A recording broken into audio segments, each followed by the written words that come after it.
Hey, what's up, guys? Little man with a big opinion here. And I feel really bad about making this video because I brought up the topic of ammo being slightly more readily available, but prices hadn't quite gone back to normal.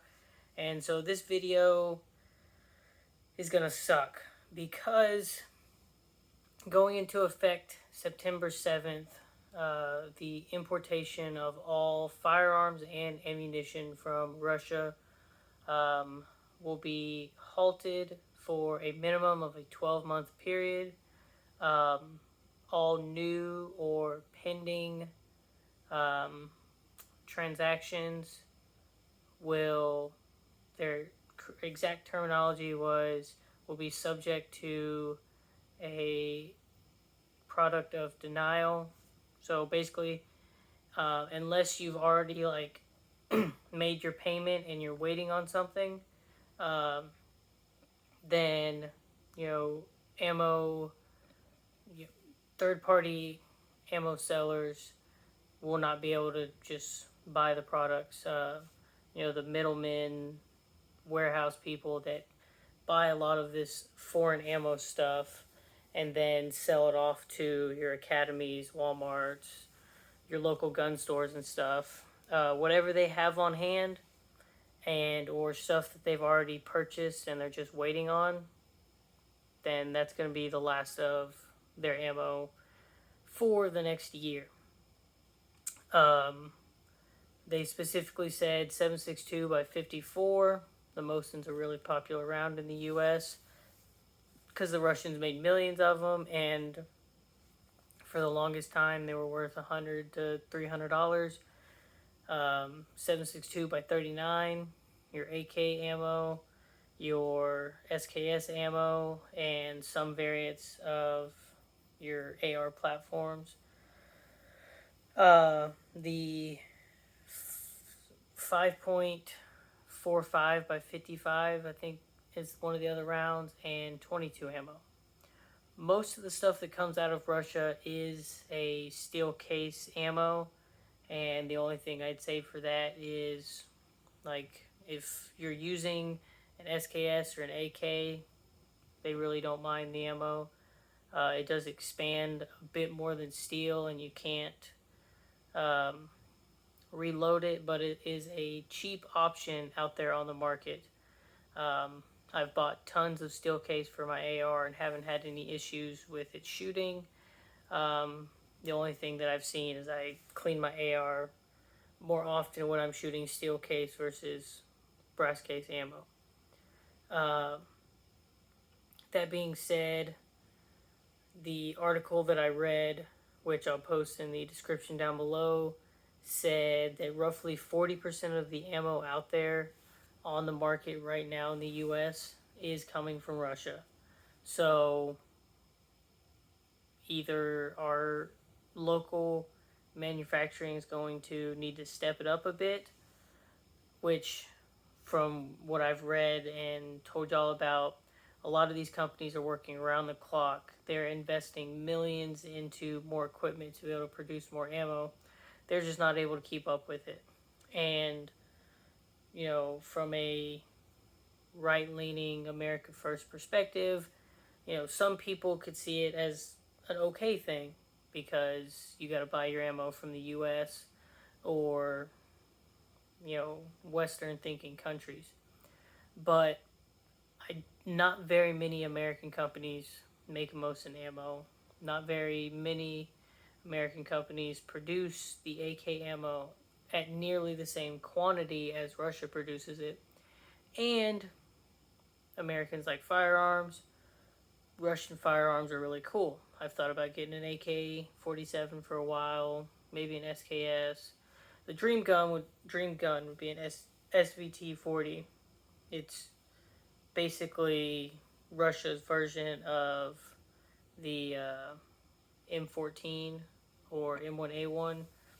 Shoots the Mosin round, comes in a 10 to 20 round magazine, and it looks very similar to an AK because a lot of those firearms in the 50s, 60s, and 70s were made off of that same platform. But I don't know when to expect the supply chain to disrupt what we see at our academies, our Cabela's, Walmart's, wherever you buy your ammo from. But the source of it has been cut off. And when the warehouse stock runs out, then they won't be sending anything else out to your local stores or the big box stores, whatever. And it will most likely affect the price of ammunition.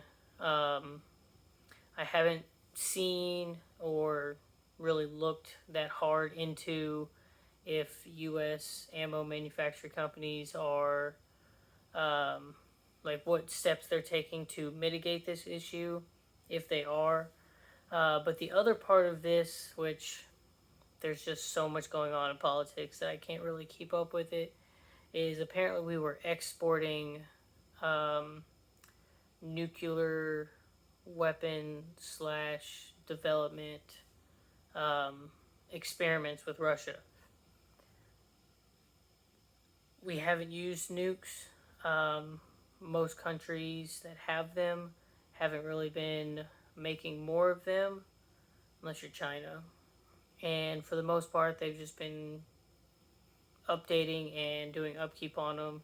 So maybe that deal had something to do more. Like the way the article described it is, we just basically cut off all of our research that we've been doing, which will probably leave a sour note with Russia, and it could lead to more sanctions. I don't know every single thing that gets imported and exported to the United States, but they just cut off a revenue source. They irritated a powerful country, and there could be backlash that comes out of this. What my guesses would be, I honestly don't know, but in the political climate of today and the United States doing more and more stuff at the national political level that makes it look very weak, this just kind of adds to it. Some of the memes on it that I've seen were, they're cutting off law-abiding citizens from being able to purchase ammo, yet they leave millions and billions of dollars worth of ammo and equipment in Afghanistan. That was one of the biggest things that got a giggle out of me today. But as a prepper, why is this important? Because I tend to tie this into my videos. If you are someone that on the firearm side of prepping, you went the foreign route, you prefer the AK over the AR-15, or you heavily favor it, then like most preppers, most Americans that own firearms, ammo has been a tough thing to come by for the last 18 months at this point. And if you lean on that side of prepping, then it just became harder for you. One of the other things that this article talks about is since the steel ammo, most, like they say 90-something% of steel ammo comes from Russia, and about 40% of ammunition that's being sold in the U.S. right now is coming from Russia, then they treat brass similar to gold and steel case similar to silver. It's a really good mitigation tool. It helps keep the price of brass ammo lower, and because a 20-round box of 5.56 and steel case pre-pandemic numbers was $5.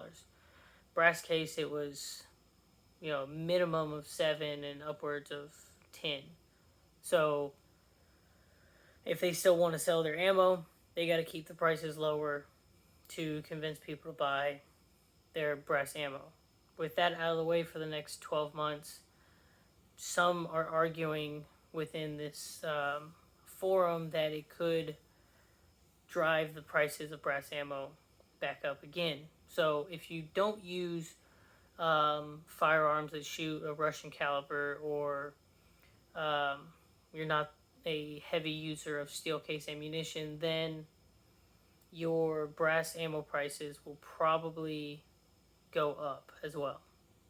So if you've got the funds for it, keep buying ammo like you're still buying food, water, and other prepping supplies. But if you're kind of like me and you were waiting for prices to kind of simmer down a little bit and go back to somewhat normal levels, then I would get ready to continue to kind of sit on the sidelines and wait, which the waiting could be extended for quite some time. But what are your thoughts on this? Let's keep it short and sweet. If you have a friend or family member that shoots steel case ammo or Russian caliber, then share the video with them and check out the article down below because I probably missed something. And like, subscribe, and leave your comments down below. Catch you in the next one.